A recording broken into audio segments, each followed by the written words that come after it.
I just got finished with the biggest stream week that I have ever had. Over the last week, I have streamed Marvel Champions for over a day. 25 hours to be exact. All because we got X-Men, and now I'm here to tell you what I think about it. So since the release of Mutant Genesis last Friday, I've played over 40 games of Marvel Champions this week. I've played through all of the new heroes in all 4 of the aspects, as well as took each one of them through the Mutant Genesis campaign. I wanted to dive in to the X-Men. This is the biggest release that we've gotten since the core set, with 4 heroes, 5 scenarios, a lot of modular sets, new campaigns, and just the enormity that is X-Men. It is X-Men. We have it. It's here. So I wanted to dive in and get a lot of experience with it because they're really unique heroes. They're really unique scenarios. And so I wanted to gather all my thoughts so that I could sit down and give you a review of what I think about it so far. I am going to be adding chapters to jump to the different scenarios. We're going to go through the scenarios, the campaign as a whole, and then the different heroes. I'm going to talk briefly about each one of those, and I'm going to add chapters. So if you want to, you can jump to specific parts of the video that you want to see in case you're trying to avoid spoilers for certain parts. So that's in there. Also, this is not replacing the hero spotlight videos for the 4 heroes. Throughout the next couple weeks, maybe depending on how honestly, kind of depending on how effective I am at recording, it depends on how those will come out. But we will have videos talking about the 4 heroes and the aspects and then ranking them. So that's not what this video is. This is more of a how do they feel, what did I like about them, that type of video. So we're going to start with the campaign itself. So Mutant Genesis, the campaign, you start the campaign by choosing a role. So you can choose Brawler, Commander, Defender, or Peacekeeper. And each of these roles gives you access to 2 aspects that are associated with that given role.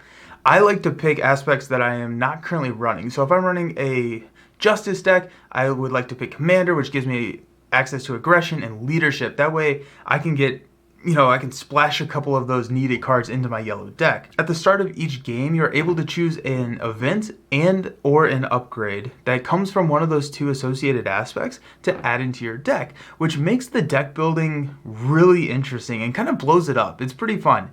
And so I love how we are starting to see some of this in some of these new campaigns. We saw this in Sinister Motives, and I really like the direction that takes it in. It makes the campaign feel a little bit more unique than sitting down and playing an individual scenario. And so I really enjoy the role inclusion here. Also, whatever role you pick comes with its own deck of upgrades that, depending on if you do well in the previous scenario, you get to put one of those upgrades into play. It's a random upgrade, you don't get to choose, but you get to put one of those upgrades into play at the start of the game, which is something really good. It's going to generate resources for an attack event, it's going to heal allies, it's going to do something associated with the role itself, but it is a use it or lose it type situation. So whenever you use it, it gets removed from the game and the campaign, and if you don't use it, it gets removed anyways. So it is kind of encouraging you to use them throughout the campaign, which I am a big fan of. Okay, so let's dive into the scenarios. I'm going to go scenario by scenario, talk about them a little bit, and then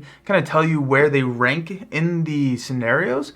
So the first one being Sabertooth. So Sabertooth, there's an assassination attempt on Senator Robert Kelly, and we have to first find him. So there's a side scheme that we have to thwart down, and Robert Kelly is taking damage until we are able to thwart down that side scheme and then take control of Robert Kelly, who's a 9 health ally, but doesn't really do anything else for us. Any undefended attack against the player controlling Robert Kelly, that damage goes towards Robert Kelly. So this changes up your playstyle pretty significantly because you can't just take hits. You have to actively be defending, or Robert Kelly is going to die pretty quickly. I like how it forces you to make some of those decisions, and then how are you going to make sure that he's protected but also still doing what you need to do. So it's kind of like an action tax, which I thought worked out pretty well. Sabertooth himself, the villain, is a beefy villain. He doesn't have a lot of hit points, but after he activates, every single time you flip over the top card of the encounter deck and he heals based on the boost icons on that card. So you don't really want to be doing chip damage because he's going to just heal it right back up. And so I thought that was kind of interesting. It kind of forces you into some bigger attacks or bigger turns where you're doing a lot of damage so that he's not just immediately healing him back up. Like, I think that the scenario is interesting. There's a lot to keep track of, right? Robert Kelly, healing, and as the first couple of times I played it, and even like on stream, I think I missed a couple of, I know I missed a couple of things. There's just a lot of things going on that it felt very busy.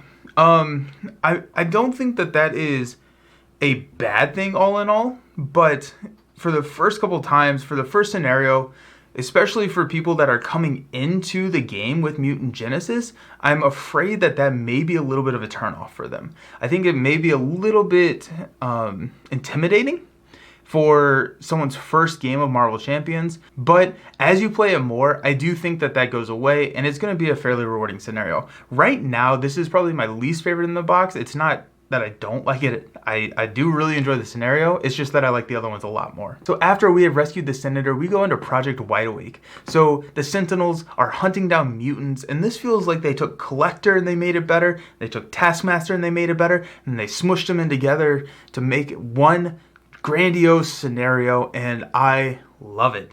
So the way that they took Collector is you can't chump block with your allies, because when you chump block with them, they go under the side scheme Operation Zero Tolerance, and once that equals a certain number of cards, then players lose the game. There are other cards in the encounter deck that will go under there if you don't do certain things like exhaust your alter ego, etc., etc. But I really like the inclusion of the alternate loss condition that doesn't feel just absurdly easy to hit like it does in Collector 1. It also de-incentivizes chump blocking, which I think is a really cool thing, and it kind of makes you, okay, here's the problem, here's what you normally do, how are you going to fix that? This is currently my favorite scenario in the box. It creates challenging and interesting decisions and makes your deck build a little bit different, because you have to figure out what you're going to be doing. Are you going to stay in alter ego and let him scheme a little bit? That gets kind of dangerous, because once the main scheme hits 5 threat per player, you put your cards under Operation Zero Tolerance, so you can't stay in alter ego too much, you can't be chump blocking, so you have to find a solution to take damage without just killing allies. And so I thought that was really well done.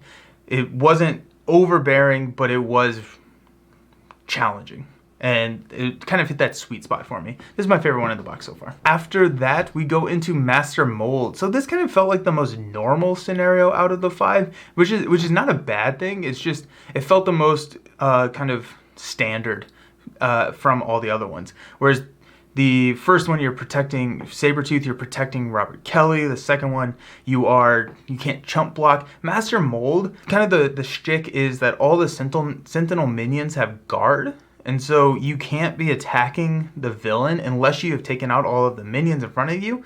And I'm pretty sure most, if not all of the minions in the recommended set are Sentinels.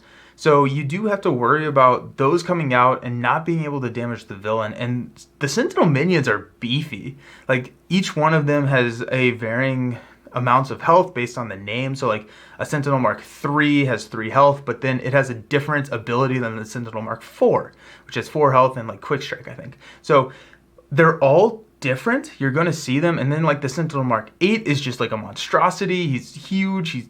He hit the table, and I was just like, okay, I have to deal with that now. That is priority number 1.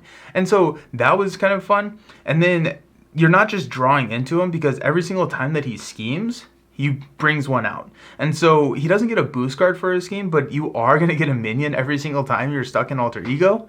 And he is stalwart, so you can't confuse him. So every time you're in alter ego, you're getting a minion. And so that again kind of makes you think about and approach the game from a different angle, which I thought was really well done. I thought this was an interesting scenario. I think it feels like it could be something that would be pretty good to test a deck out against, being that it's a fairly standard. It doesn't throw in alternate loss conditions. It doesn't do weird things where you have to always be defending. So I think this scenario could be a really good contender for future scenarios that I test decks out against, but currently it's my 4th favorite in the box. After Master Mold, we head to the mansion. So Charles Xavier's mansion is under attack by 4 different villains, the Brotherhood. There are 4 different villains that each act differently, and they have an effect after they attack. So like Pyro has a 0 attack, but after he attacks, you have to discard the top 2 cards of your deck and take damage equal to the printed resource icons.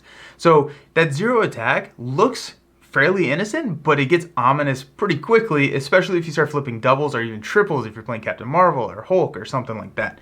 So that could be a lot of damage. Also, with the 4 different villains, they have 4 different main schemes. Those are not tied to the different villains. They are modulars. So you could see Toad with the cafeteria, or you could see Avalanche with the cafeteria. They're not tied together, but each of the main schemes also has just an ongoing effect that alters every single character in the game. So it could give everyone steady, it could give everyone retaliate, it could give plus attack, and so that is pretty cool. It feels like the Streets of Mayhem modular set that kind of puts an environment into play that changes up the aspect of your gameplay, and I like how we are starting to get scenarios that boost both sides and kind of makes it feel like a unique experience. And so I was happy with that. I think this one also is a really good one to test your deck out against. It is a little, or it's not standard.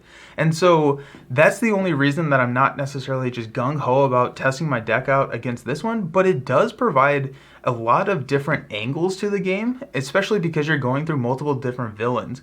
So in standard mode, you go through 2 of the 4 villains. In expert, you go through 3. And so you can get a lot of different sides and have to worry about testing your deck against multiple different villain activations and how they work. And so you could have one that is really high scheme, you could have Avalanche where you're having to exhaust, and so you have to have a solution to see how well-rounded your deck is, and I think this is a really good one to test your deck out against. This is my second favorite in the box. It's pretty close to Project Wideawake, and so like these kind of go back and forth. I like both of these very, very much. Then we move on to the capstone villain of the campaign, which is Magneto. So I think they did a really good job with tuning the difficulty of Magneto in this one. So like there's the infamous Ronin and Venom Goblin, who in my opinion, are just too tough for capstone villains, or they're just too tough for villains, especially like Ronin. I know it's the big thing to like go and attack and kill Ronin, but it's just, it feels so like sad. Like whenever it just feels despairing to go against Ronin. But anyways, so Magneto on the other hand provided a very solid challenge without feeling impossible. Magneto has a couple of unique things about him. He is adding magnet counters to the main scheme. So think of this as like I'm forgetting what the counters are called in Drang, where after every single turn they're putting a counter on, and then whenever Drang schemes, you put a counter on the ship, and after like 4, then it deals damage. This one is similar to that, but after anytime Magneto attacks, you're putting a magnet counter on there, and then if there are 3 magnet counters, you discard cards until you find a magnetic card in the encounter deck, and then you resolve that card. And I thought this worked out really well. I thought they did a good job of, instead of just doing 2 damage, you have a variable effect and a unpredictable effect. So you don't necessarily know exactly what's going to happen. You can get a feel because as you play the scenario, you'll understand what the magnetic cards are, but you don't know which one is going to hit you. Are you going to be exhausting your upgrades and supports? Are you going to be taking damage? Are you going to be adding more magnet counters? It makes it feel kind of exciting, right? So I know that magnet counter is going to get put on there. I don't know what I'm going to have to deal with, but I know I'm going to have to make some tactical decisions to deal with it at some point. So I was happy with the magnet counters. I think that it was fair. There are boost cards that, like, if this defeats an ally, put a magnet counter on there. So it's not just every single time he attacks. So it can ramp up pretty quickly. So magnet counters, I thought, worked out really well. The other thing that I thought was so cool about this scenario is the side schemes that this one feels like a Lord of the Rings scenario as well to me. So there's a side scheme that you have to progress through. And so you thwart it down and then it flips. You thwart it down, then you pull in another one, you thwart it down, and then finally you can like go face with Magneto. And it has a text on there, which is something new that we haven't seen, and I liked it a lot, that it said when this side scheme is active, Magneto can only take, I think it's like 6 damage per player. He can only sustain 6 damage per player. And then when you flip, it becomes 12, and then 18, and then you can kill Magneto. And so he starts out in stage 1 with 18 health. So you have to go through 3 side schemes before you can even defeat stage 1 Magneto.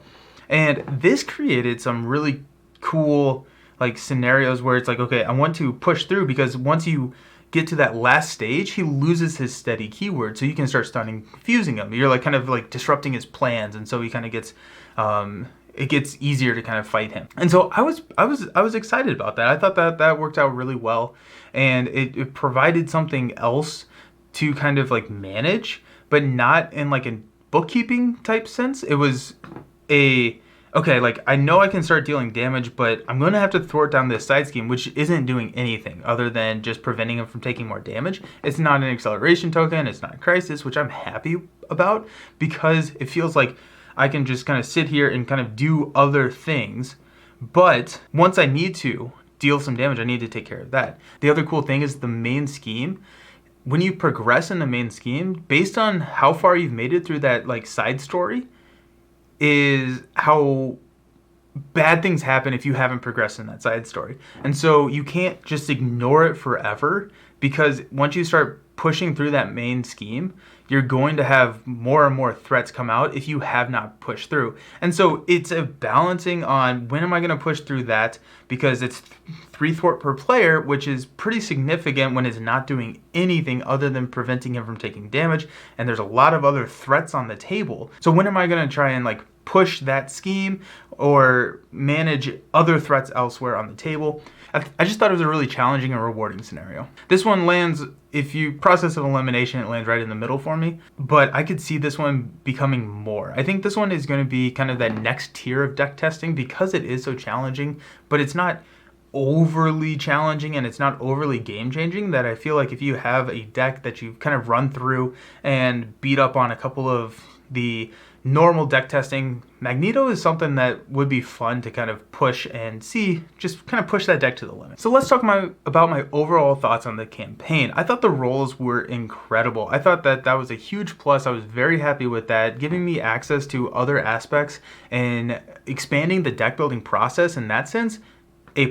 Love that. The upgrades were interesting. They felt very, this is perfect or this doesn't necessarily really matter for my game. So it's like one of them was I could, generate 2 resources for an attack event and heal something from an ally, or heal 2 damage from an ally, or something along those lines, which was awesome. Like that worked out so well. It helped me, push through a bind that I was in that particular scenario, where there's one where it's like the allies aren't taking consequentials. And that for me was not what my deck was built around, and so it was nice to have, but it wasn't game changing. They're cool, but the role, the being able to pull in from the other aspects is the big part of those roles for me. The kind of campaign through line, it's like the story or how they kind of tied everything together, I thought was not as strong as some of the other ones, which is fine. I'm okay with that. I don't necessarily play Marvel Champions for the campaigns. If I want a campaign experience, I'm going to go Arkham. And what I like about Marvel Champions is being able to sit down with one villain and just going with that villain. So not having a super solid campaign kind of storyline that ties everything together and you're getting upgrades and that you can, or you're getting credits that you can spend like in Galaxy's Most Wanted or stuff like that. Like that's cool and all, but this one kind of felt a little bit weaker in that sense, but I'm not going to like ding it too much for that because I don't know how much more often I'm going to be playing the campaign, honestly. The last thing I wanted to talk about with this campaign is that there is so much threat. You have to bring so much threat mitigation to the table or else you're going to struggle pretty significantly. I was running a Justice deck on stream with Colossus. He was able to manage it fairly well, but I was running a Shadowcat protection deck and I struggled. I struggled with some of these scenarios when you're starting out with like 3 side schemes in Project Wideawake and Crisis and Acceleration, and all of a sudden you're drawing into more and just like, okay, like it just can get kind of overwhelming if you're not running Justice. And Justice is already a really strong aspect. And so I'm not saying it's necessary to run Justice, it just makes the campaign so much easier if you are playing it with someone who has Justice at the table. That is an observation. I'm not going to say that's a downside. I'm just going to say that's an observation that I like being able to run any of the aspects, and I think like leadership and aggression work okay. Aggression, you can just kind of like rush it. Leadership has the flexibility for everything, but protection kind of does struggle, and maybe that's a little bit more just me because protection is my favorite and I want to run protection. So that can be a little tough for the campaign, but I'm hoping maybe we get one in the future where protection really shines. So overall, the campaign was okay. The scenarios in the campaign were awesome. Loved every single one of the scenarios. There's not a single one that I was like, meh, that's not good. I don't think I'm going to play that again. And I think most of the other campaigns I've had at least one of those.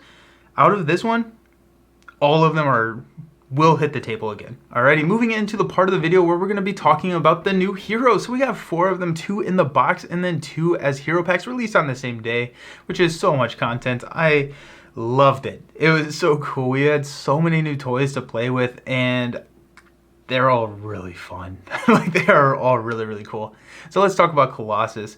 So Colossus is all about tough cards. He can have an additional tough card whenever he is in hero form, and he uses those tough cards as an additional resource. So a lot of his cards are discard a tough card and do X, or do this, and if you discard a tough card, you get an additional benefit. And it is so much fun. Once he is built, and that's the caveat, is once he has all the tools that he needs on his table, specifically like Iron Will, Titanium Muscles, then he is a steamroller. I mean, he can do so much, and it's so incredibly fun. But if you don't have, specifically Iron Will says whenever you discard a tough status card, draw a card, he can really be kneecapped. And that, to me, is kind of an issue. Every single time that happened, I was able to kind of like scratch and claw my way through until I got the Iron Will, and then after that it was kind of smooth sailing. But the night and day difference between having Iron Will on the table and not having Iron Will on the table is kind of crazy. I feel like I was all just like very negative. I love Colossus. He's the favorite hero right now that out of the 4 that I've been playing. I played through him in the campaign, and he's just so cool. Everything is kind of a puzzle, and it's very much okay, I'm gonna do this, which triggers this, which triggers that, which triggers this, and it's super rewarding. It is so very strong too once he does get there. He does want to be flipping a lot because all of his abilities activate on the change of hero form, and so it does feel like he wants to be running Justice because he is going to be in alter ego form pretty frequently because he has a pretty strong alter ego kit, especially because he gets a tough status card whenever he flips up. His deck build feels pretty similar across the 4 aspects because there are just so many gray cards that he likes. So he likes Limitless Stamina, Unshakable, Invulnerability. A lot of these cards that it feels like it's a gray deck with a splash of color. And that kind of makes me worry about the longevity with him. Is he going to just feel very samey over time? Or is that not going to be the case? And since he is so fun and combo-y, am I just not going to have an issue with that? I think that's something that time will tell, but right now he's my favorite. He's just so satisfying to play. The other hero that came in the Mutant Genesis box was Shadowcat, so Kitty Pryde. This was the surprise of the release for me. So I was not impressed. Like, when I saw her, I was thinking, okay, whatever, Kitty. Like, I'll play her because I'm going to play her. I play everyone, but I'm just not sold on her abilities. She feels very similar to Vision. She has this solid and phase form. She can like get around guard and patrol minions. And I was like, okay, how like frequently is that going to come up? But once I got her to the table, she shined. It was pretty cool. It was fun to like kind of experience that because I went into it with such low expectations and came out of it with like, well, that was really cool. She is also so very puzzly because her phased and mass form, she cannot take damage when she's defending, which makes her really strong in like protection or any of the aspects really to just mitigate damage. And then in solid form, she can exhaust the card to generate a solid or a physical resource for a defense or an attack event. And so it's a puzzle of when you want to be in which phase. Whenever you attack or defend, you are able to flip from solid to phased, and whenever you attack or defend, you are forced to flip back to mass. And so it becomes very much a, okay, I'm going to thwart instead of attack because I want to stay in phase for the villain turn because I want to be able to play this defense card that's in my hand. And it becomes very thinky and planny. And I was so shocked about how much I liked her. She feels like she really thrives where there are guard, patrol, crisis, all of these types of hindrances on the table, but she doesn't need it to actually function. She is better when they're there, but her kit does not rely on those abilities, and she is able to be very strong even without an encounter that has none of that in there. And so with that being said, I am so happy that Shadowcat came out. I'm happy that I got to play her, and I am really looking forward to future deck builds because she has some of the more interesting deck builds as well, like Ghost Spider, like Black Widow, like a lot of these that have more unique deck builds. Shadowcat feels like she can utilize a lot of cards that maybe wouldn't be seen in some other decks just because of she can't take damage while she's defending, and that brings in a couple of different cards and has you build her protection decks or her justice decks that just slightly differently and kind of opens up and makes her a little bit more unique, and I am very happy with that. Shadowcat is probably my second favorite, honestly, out of these four. And so I was really happy with both of the heroes that came in the box. If you are on the fence about buying the box, buy the box. Buy the box. It's, I think, probably the best box outside of the core that we've seen.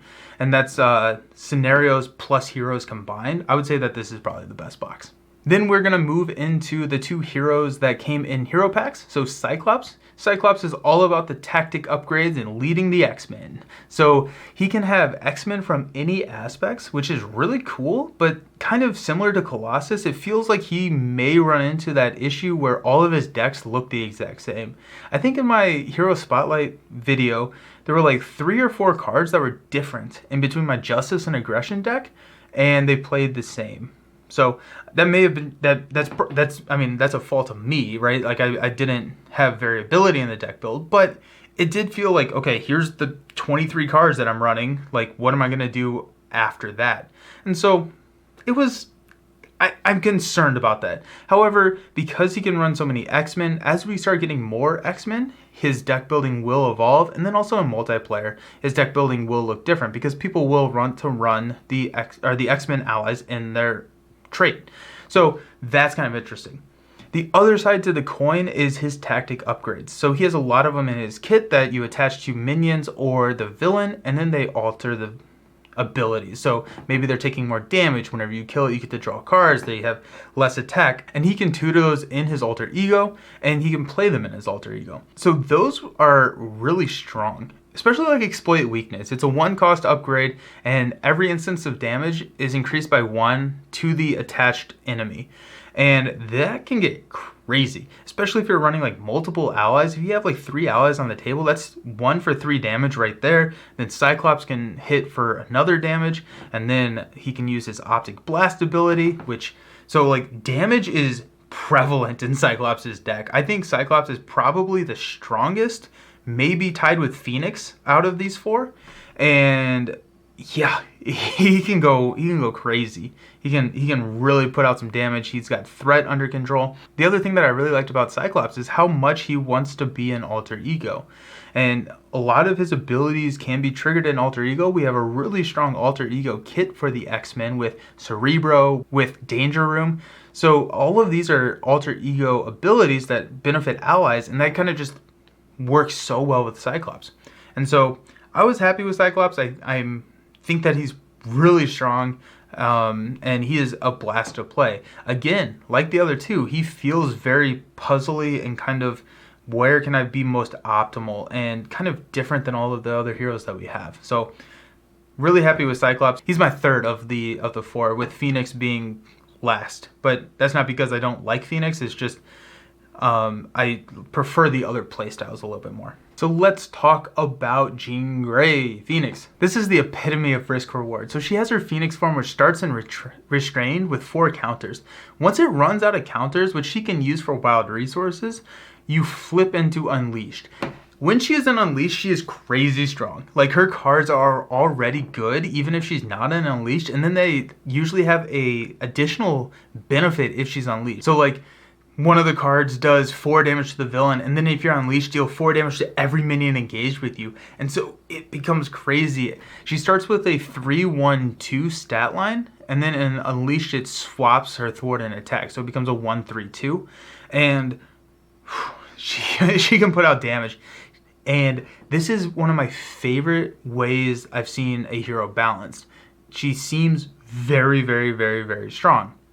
But her nemesis is insane. So Dark Phoenix comes out with Shadows of the Past, and it comes out if you pull her obligation and you are in Unleashed form. So that's the whole risk reward. Are you going to risk it and go to Unleashed and potentially pull Dark Phoenix, who is a 2-2 villainous 12 health minion that schemes, puts it on the side scheme, which is a new alternate loss condition? There's just so many negative things about her Nemesis kit that it really kind of balances her out, which is a really cool way of designing her. She has access to some new cards that I think are probably stronger than the Mystic cards that we have, so the Psionic cards. So like an aggression card, it's a 2 cost, deal 3 damage, confuse a minion. So we have confuse in red now with Psionic characters. So she has access to some of the strongest cards in the game. She has an incredible stat line, starting with a 3 thwart. She has wild resource generation on the table at the start. She feels so strong, but when Dark Phoenix comes out, it significantly alters the game. It very much changes how you need to approach. You have to take care of Dark Phoenix, and then the villain is able to do what they are doing. The other option would be to rush, but then you have 2 villains. She's a villain. She's a 12 health 2-2 villainous villain. She is a villain coming at you. And so can you rush down? It creates a decision point. And I know people in multiplayer are gonna struggle with, if Dark Phoenix comes out, how does that feel if someone's playing Phoenix at the table? It's just kind of fun. In solo, it's like, okay, well, I think I lost this. This is, if she pops early, it can be really, really tough. Really cool way to balance her. I was happy with Phoenix. I want to play more of Phoenix. She feels like one that I'm going to like more as I play her, and understanding when I want to go Unleashed and managing that threshold of counters, because once you go Unleashed, it is kind of hard to build back up to 4 counters. Once you get 4, you flip back to Restrained. And so I'm interested to see how she ages over time, because while I enjoyed her, she was my least favorite of these 4, but I could see her potential as growing. Once I kind of get a better feel of how to manage all of that. Once I see Shadows pass in the deck, am I like more likely to go to Unleashed? It's just something that I am a little bit more excited to get a little bit more exposure with. Yeah, so Phoenix was really cool. All of the heroes were incredible. Let's dive into the overall thoughts.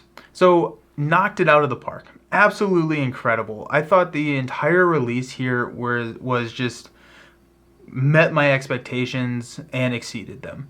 The heroes are all very cool, very strong, super unique. They feel like they break deck building, they break different thoughts of how you play the game. It really, really cool heroes. All the individual scenarios are excellent. I'm gonna go back and play all of them. I think every single one of these is gonna hit my table again. None of them are like, meh, no, I don't think so. They all felt really cool. And one of the, okay, yeah, let's talk about this. I think the campaign, while the through line isn't super strong, every single scenario has you approach the game in a different direction. And so you can't not defend in the first one. You can't chump block in the second one. You have to take care of all the minions. You can't just focus on the villain in the third one. In the fourth one, you're going through different villains, so you have to adapt to their playstyle or their threats that they're putting out on the table. Magneto, you have to try and thwart through the side scheme and manage all of that. The magnet counters, every single one of them felt like you had to approach the game from a different angle. And so from that sense in a campaign, I thought it was really well done. So through line isn't super strong, story mediocre, but the scenarios, top tier. So far, my expectations are at an all-time high with X-Men. am so happy with these 4 heroes, these 5 scenarios, and I can't wait to see Wolverine and Storm and all the future X-Men that they have teased. So the bar is high, so let's see if they can maintain it. I think that they can, especially with Storm. I'm really excited for Storm. I play through the Marvel Champions stuff on Twitch, and I upload them here on YouTube, and I will be doing that with Wolverine, Storm. Any future Marvel Champions content I will be covering. So if you are interested in that, please like this video and subscribe. It helps promoting the channel, it helps supporting the channel, and I really do appreciate it. So until next time, I hope you have a phenomenal time with X-Men. I hope you have enjoyed it as much as I have. And I can't wait to hear what your thoughts are. Please drop a note in the comments on what your thoughts are on the X-Men. Let me know your favorite hero, your favorite scenario, and maybe one thing you didn't like. I'm curious about that. So let me know in the comments. Super excited to read those. Thank you all for hanging out, and I'll see you next time. Peace.